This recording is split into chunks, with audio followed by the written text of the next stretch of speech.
What if you knew you were lost? Not just a little off course, but truly, hopelessly lost. In the year 1707, that was the fate of over 1,400 British sailors.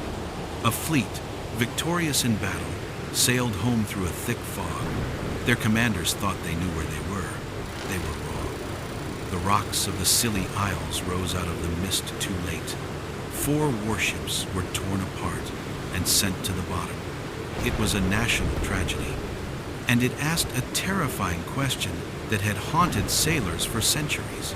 How do you know where you are in the middle of an empty ocean? The smart solution, backed by kings and universities, was the lunar distance method. Look at the moon, measure its distance from certain stars, perform pages of complex calculations, and with perfect weather, you might get your answer. But every sailor knew the truth. What happens when the clouds roll in? What good is a genius solution if no ordinary man can use it?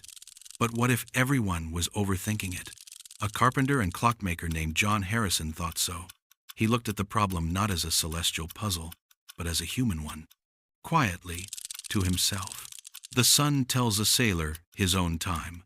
High noon is high noon, wherever he is. If you're right next to London, that works. But imagine you sail west. Now, your local noon happens later.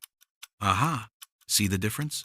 London says it's 1 p.m., but on your ship, it's only noon, a 1-hour gap. And since the Earth spins 15 degrees every hour, that means you are precisely 15 degrees west of London. All you need is to know the time back home.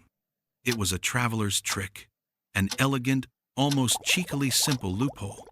But it had one impossible requirement: a clock that could keep perfect London time while being tossed by waves, frozen by cold, and cooked by tropical heat. Every expert knew it couldn't be done. So Harrison built one. He spent years creating a clock that defied the ocean. He replaced the fragile pendulum with rocking balances connected by springs. It was a masterpiece. And it worked well enough to earn him more funding, but not the prize. So he built another, and another, each one smaller, more beautiful, more accurate. He poured his life into these machines.